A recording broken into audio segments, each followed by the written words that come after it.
السلام عليكم. الآن نحاول أن نعرف إن كان الطير بمرحلة التبديل الريش أو لا. ناخذ هذا الطير حتى يطلع فيديو بشكل جيد.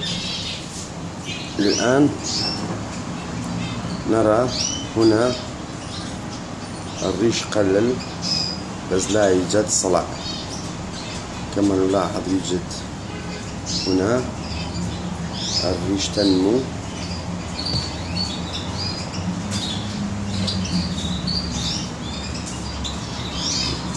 وننظر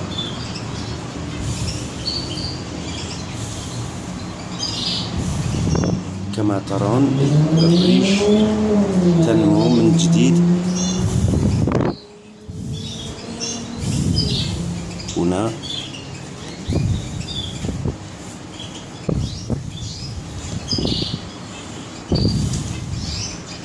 وشيء آخر لكي نعرف إن كان الطير مرحلة التبديل الريش أو يدخل في مرحلة تبديل الريش، كما نلاحظ هنا الريش هنا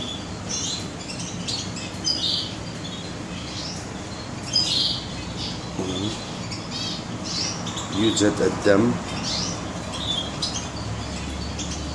هنا. وشيء ثاني نحاول نسحب الريش.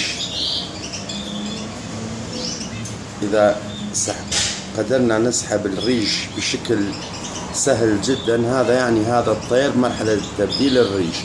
الآن الذيل كما تلاحظون لا يطلع، ما نقدر أن نسحبه بسهولة، لكن الريش هنا أو الريش الناعم نقدر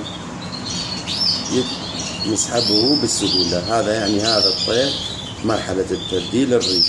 أهم شيء هنا